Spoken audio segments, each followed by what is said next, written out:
morning po. So first, I will check your medical record. Okay. Next, I will sanitize my hand.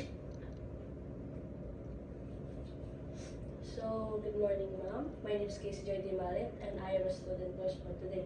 So, before we begin po, may I know your full name and date of birth? My name is Yasmin Wayne Locom, January 7, 2007. Okay po. Pwede ko po makitin yung wristband niya to verify po.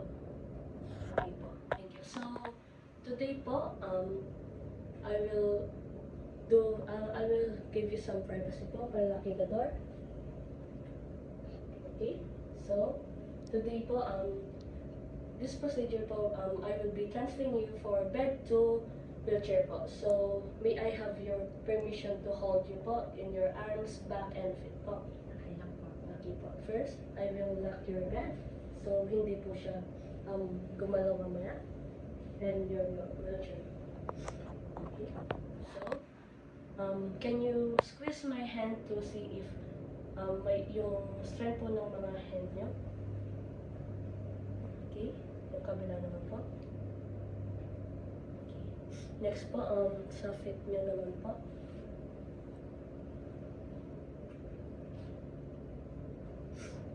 Pwede nyo po bang labanan yung kamay ko?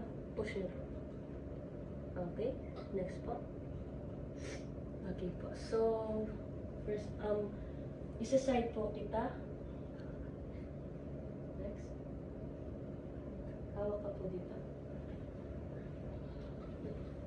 Okay. Next po. Iiwan po na po kita.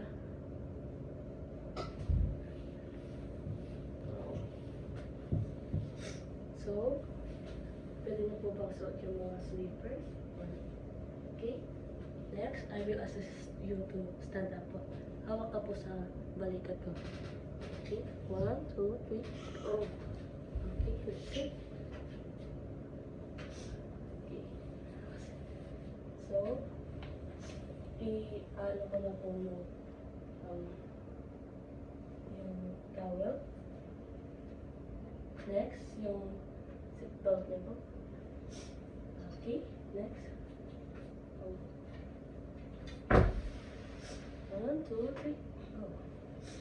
So, are you comfortable naman po ba sa looban niyo? Apo. Okay po, thank you very much po for cooperating and I will document it na lang po. Good morning, ma'am. So, today po, ililipat po kita from your chair to bed po. So, first, tatanggalin ko muna po ito. Next po, lalak ko muna po yung chair. And next po, tatanggalin ko po yung safety belt na. So, next po, iupo po kita sa bed. Hawak ka po sa akin. So, 1, 2, 3, 2. Okay?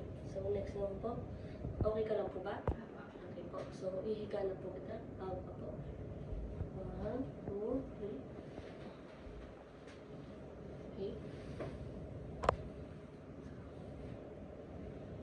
Kukumutin po ito for your privacy and comfort po.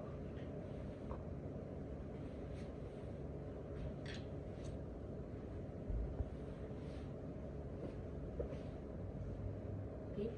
Comfortable ka po ba dyan? Apo. Okay po. So, thank you very, very much po.